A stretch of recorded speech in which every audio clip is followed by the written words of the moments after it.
Students, now we can see about the next class of algae, that is Rhodophyceae. Rhodophyceae includes the red algae. They are red in color due to the presence of the pigment called phycoerythrin. It is red phycoerythrin. Because of the presence of this red colored pigment, the algae are red in color. Okay, so they are the red algae due to the presence of phycoerythrin. Now, what is their habitat? Where they are found? Mainly they are found in the marine water bodies or in the salt water.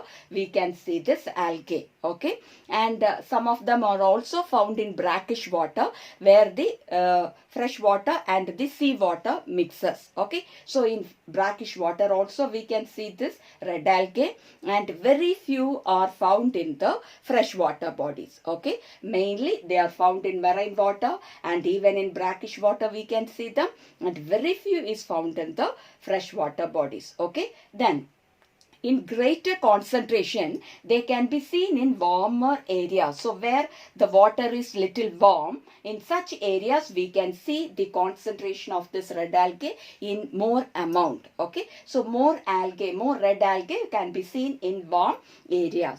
Then it can be seen on the surface of water where more light is available. Okay, towards the surface of water where more light is available, there also we can see this red algae, and even we can find this algae in great depths in the ocean where there is very little light. Okay, so we can say this red algae can be seen at a very great depth in the ocean. Why? Because see, from the sunlight, when the visible radiations are passing or coming to the earth's surface, in that the light rays or the colored light which is having a high wavelength will be passing to a greater distance, isn't it? So which colored light is having greater wavelength? It is the red colored light. So the red colored light can penetrate even deeper in the ocean. Okay, to a great distance it will be penetrating, it will be passing. Which light? The red colored light. Okay, that's why the red algae can be seen even in great depths in the ocean. If it is asked which algae can be found in the deeper part of the ocean, it is this red algae, due to the availability of less amount of light, and the red colored light which is having high wavelength can pass to the great depths of the ocean. This algae can be seen deep in the deeper parts of the ocean. Okay, I hope you are able to follow this. Okay, now when we see about this algae, unicellular forms of algae are not there in Rhodophyceae.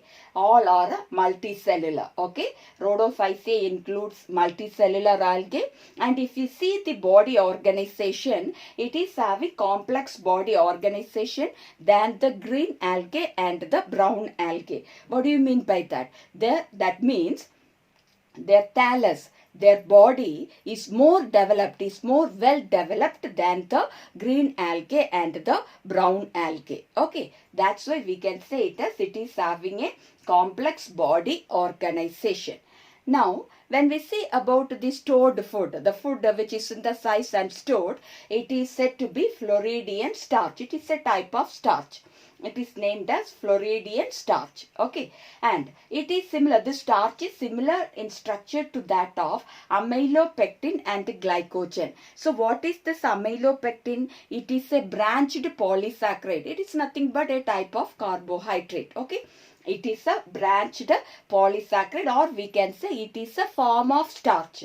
Okay, this Floridian starch is a starch, and amylopectin is another form of starch. Okay, then glycogen, you know, in animal body, when excess glucose is there, it can be converted into a complex sugar called the glycogen, and this glycogen can be stored in the body of the animals. Okay, so this Floridian starch, which is produced in this Rhodophyceae algae, is similar in structure to that of amylopectin and glycogen. So this is the stored food in the red algae. Okay, and this red algae are also having the pigment called chlorophyll, and here it is chlorophyll A and D are present.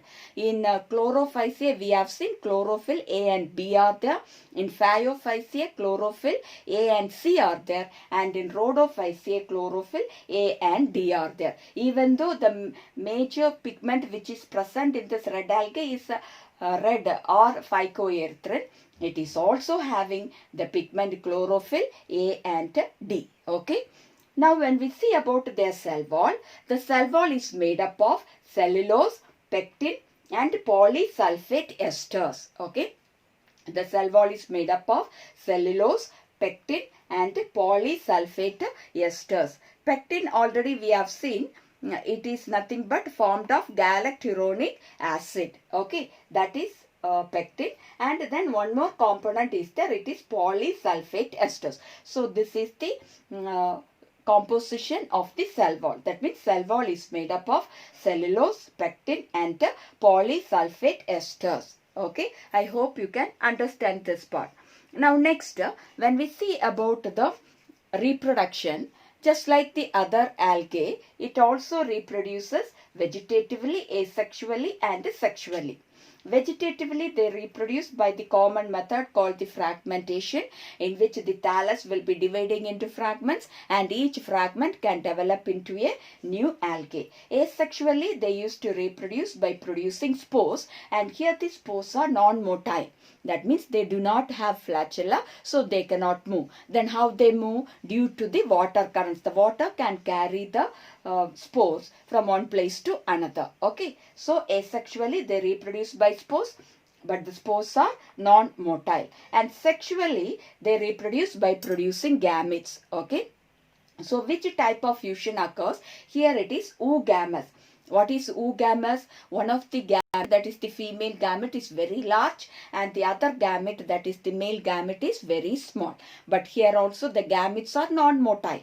Okay, they don't have any flagella, they are non-motile. Then how they reach the female gamete? Due to the water current. It will be carried by the water, and the male gamete reaches the female gamete, and thus it helps in fertilization. A zygote will be formed, and this zygote will be undergoing for post-fertilization development. Okay, so it develops into a small embryo inside it. Inside that zygote, a small embryo will be developing.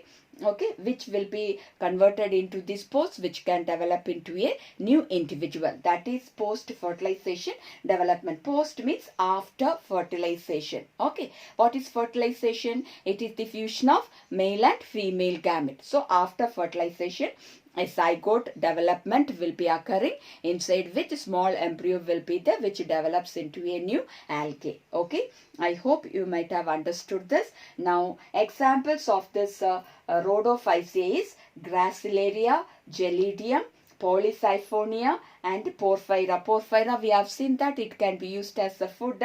Gracilaria and Gelidium are used for the production of agar, base which can be used in the culture medium, or it can be used in the preparation of jellies, ice creams, etc. Okay, so these are some of the examples of red algae, and that's all about Rhodophyceae.